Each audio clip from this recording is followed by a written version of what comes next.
Wow, wow, wee woo. Oh, hello there again. Oh my goodness. Jesus Christ. On this Oh guy my again. goodness. And I'm out of here. No way. This is no. I'm sorry I'm late, but you're gonna do video without me. Oh, that doesn't fun. You have my money. If you do video with my money, I fucking kill you. What did he do? Yeah. I need the police. This foreign faggot's here again. What are you doing? What are you doing? Yeah, he's got a bomb on him. Shit. And he's got drugs and stuff in his briefcase. I'm out of here. Dude, Why are you always late? I just saw the foreign guy sprinting out of here. What did you do? Yeah, the police are chasing him. Why are you always late, dude? I can't handle this guy by myself. Dude, I thought he was One more going to time. pay us. What, in fake poker chips? We need the money. 2 guys, 1 belt. 2 guys, 1 belt. We're doing a very special video today. We are doing a 2-part video. The first part, we will talk about, a match that is coming up at Wrestlemania. It'll be Bray Wyatt versus The Undertaker. And then our second match, we will talk about... We will be talking about the other match that happens at WrestleMania. Triple H versus Sting. And I feel like these matches are a little similar, almost in a way. Greatest career in WWE in one night. And then you have another match with the greatest career in WCW in one night. All right, so for Bray Wyatt and The Undertaker, first we're going to talk about the build-up to this match so far. Now, it's been mostly Bray Wyatt doing most of the build-up. We have yet to see Undertaker. But we've at least gotten reference to Undertaker, the casket, the Druids, his entrance, and it being Bray and whatnot.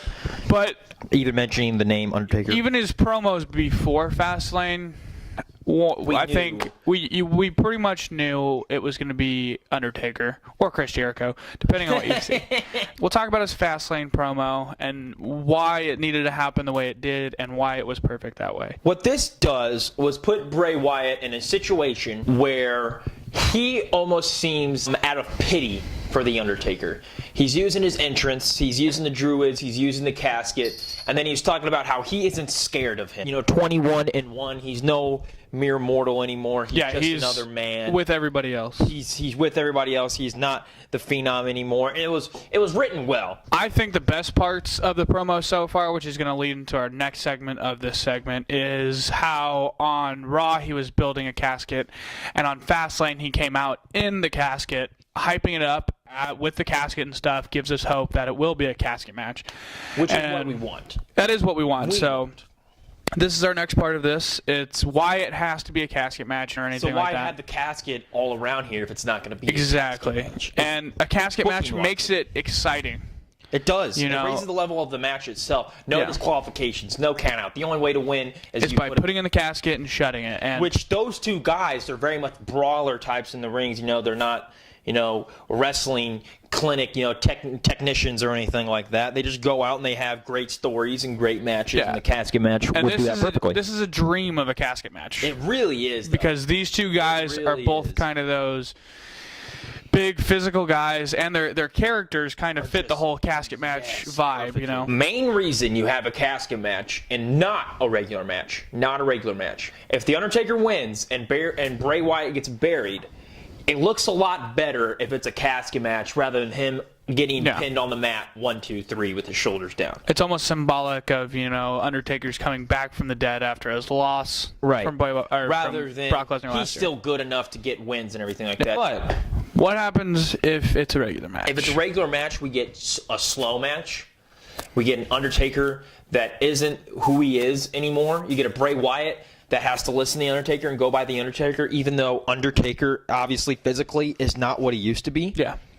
And on top of that, you get a match where there's a possibility, if Bray Wyatt loses, he's going to look awful because he's getting pinned. If Undertaker loses 2 WrestleManias in a row by pinfall on the mat, 1, 2, 3, you're starting to tarnish that. You're starting to tarnish what The Undertaker is. And let me remind you, folks, of who The Undertaker is. Single-handedly could be the very best to ever do it, ever. Yeah, I just think it would kill his whole WrestleMania legacy, first off. Definitely. And not just tarnish it, but kill it. All right. So let's talk about, like I said, we're going to explore the options. Let's go deep in here. Bray Wyatt wins. If it's a casket match, he wins in a casket match. If he wins in a regular match, he wins in a regular match. If Bray Wyatt wins, what does that mean for not only Bray Wyatt, but for the Undertaker and the WWE itself. If Bray Wyatt wins in a casket match, it's the passing of the torch. Definitely. So then Bray Wyatt becomes the mysterious one, as he already is, but it kind of just signifies that, you know, the Undertaker is getting old like everyone does, but somebody's going to try to step in his shoes and recreate what he did. And I think that's what happened if Bray Wyatt wins. Well, first off, the Undertaker has to retire. If he loses to Bray Wyatt this year at WrestleMania, there's no point in him ever wrestling ever again. He's done. He lost 2 straight WrestleManias in a row. Just cut it. Just have it. It's done. He's over. He's starting a new streak of losses. Yes, exactly. He's done. You can't. He's over with. If he loses this year at WrestleMania, Undertaker needs to retire, go in the Hall of Fame next year, all that good stuff. But if Bray Wyatt wins, what that does is you now have your new Undertaker. Yeah, this new person is super class. Yes, you have this new, like I said, like demonic almost, but this mysterious character that runs the show. He is the character of WWE. That's if he wins. If he doesn't win, what happens? What if Undertaker wins the casket match? I still think all that happens in a loss for Bray Wyatt. I kind of agree with you. All right, so we're leading into our next segment, which is Triple H versus Sting At Mania. at WrestleMania. Most of the build-up has been surrounding Triple H with a few good little micro segments in. Right. I think my personal favorite segment was the one with the video package with Sting on Monday Night Raw with the fake Stings. Video package was incredible. That was pretty good. Maybe other than his debut at Survivor Series, which was just amazing. Yeah, the best thing I marked thought out. was at Fastlane, simply because of how physically they both got involved. Triple H is beating on him. The Bat came out with the sledgehammer and that going back and forth. Yeah, 2 iconic symbols of those characters The together. Fastlane promo definitely did its work.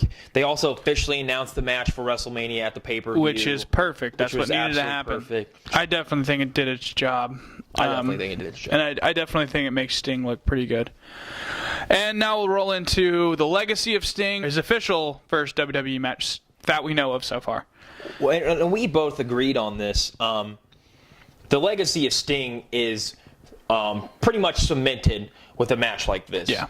He goes in, his very first match ever is at WrestleMania against one of the most trusted men in the WWE today, from a roster standpoint, from a wrestler standpoint, from a business standpoint. That helps Sting and cement what he is to, you know, the casual fan, you know, in terms of him being one of the greatest of all time in professional wrestling. But it also shows the high amount of confidence that WWE has in him, and hopefully it leads to more that we, the fans, get to see of Sting on a maybe, hopefully, monthly basis. Hopefully. I don't know. We're going to roll into the part of the significance of this match where we both agree, maybe even what's the point of this match? Right. What is the point of the match? The biggest thing that you're going to get from this match is it's a fan match. It's very fan driven. That are historically very driven and love the past can say that, oh, we're getting a match I never thought would happen. Triple H versus Sting at a WrestleMania. Yeah, it's almost that's pretty much what it's mainly all about. It's almost like an ultimate fantasy match that is coming to fruition.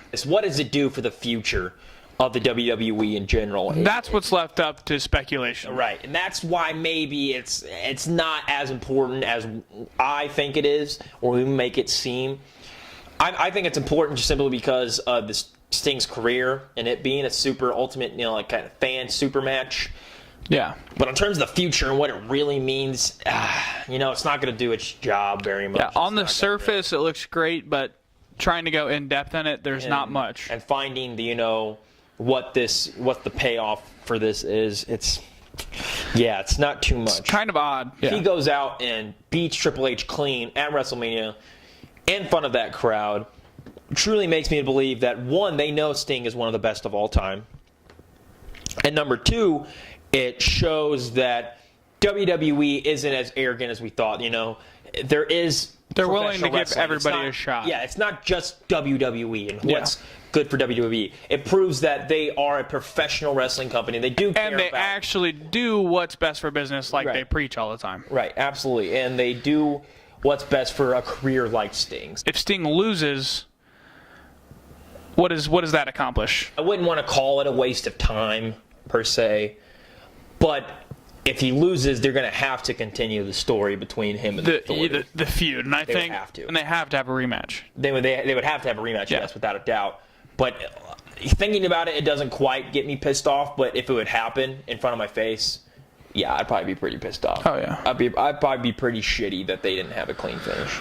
All right, what happens to Triple H's legacy, win or loss? In terms of a character, especially if he wins, I think he's probably going to get more heat that way, so that's cool for him. I don't know if they would reap the benefits of him getting so much heat that it's great, but he would get more heat for him. That's probably the only good that would come out of it, though. If he beats Sting, they would have to do something real crazy. He's also head honcho, but he can also be an arrogant head honcho after that. That's what I'm saying. If people will take it personally if he goes out and beats Sting. Yeah, people will say that you're pretty much just shitting on WCW, whatever they did over there, and what Sting has done with his career. But I don't think it'd look very good. If but Triple H wins, how likely is it that we see a rematch? Oh, if Triple H wins, we're guaranteed a rematch. Yeah. Guaranteed. What happens to the legacy if Triple H loses this match? The one bad thing if the Triple H loses this match is that he now has 2 years in a row he's lost at WrestleMania. Yes, and I forgot about that. Good point. And then at that point, Triple H, the wrestler, is lacks a little bit. Which might not be a bad thing for the future of wrestling. Bad thing, but what then you start assuming is no matter who Triple H goes against, he just wants to put him over. Yeah, I think it accomplishes a lot more if he loses than if he wins. Yes, than if he wins, definitely. But the drawback of him losing is also pretty bad. Yeah, to a point, yeah. And it depends on how he loses, too. Yeah, exactly. All right, now that we've covered all that we covered, I want to ask you a personal question. Out of these two matches, which one are you more excited for? Out of these two matches, the one I'm more excited for, simply because of the consequences, would be Triple H Sting. If Triple H wins, I'm not going to be super upset. If Sting wins, I'm going to be really happy. The whole Bray Wyatt Undertaker thing, I have my opinion on that. Yes, I think that one's going to be my favorite match. Which one of these matches do you think will most benefit the WWE Universe for the next 5 years to come? The biggest thing, there's two things because I can't narrow it down. Simply because, oh Jesus Christ! There's two things you could do. One, you could have either Taker or Sting both lose or both win, and then go on to have the massive match at WrestleMania 32, which is mind-boggling that we talk about it not happening. That, or you have to make Bray Wyatt look like that's what I think. Look a stud. Now, I'm not saying him winning. He has to win for that to happen. I just think they need to make Bray Wyatt look like an absolute monster. I think Bray Wyatt winning would put it over the edge. Yes, he would. And I think that's what would shake up the whole WWE Universe for the next 5 years, creating a story where Bray Wyatt becomes the new, quote-unquote, the next Undertaker. But that sums up our WrestleMania breakdowns. Either 2 or 3 weeks, we're going to do a special segment with our friend Mo Lightning. WrestlingAudio.com. You definitely want to watch out for that. We'll have more details in the future. We will do a WrestleMania prediction show. All right. But other than that, follow us on the Book of Face. Follow us on the tweets, the Vine. We are on the Roku on GetScaredTV. You know how we do. We are 2 guys, 1 belt. 2G, 1B. Give me 2 claps and a Ric Flair. Woo!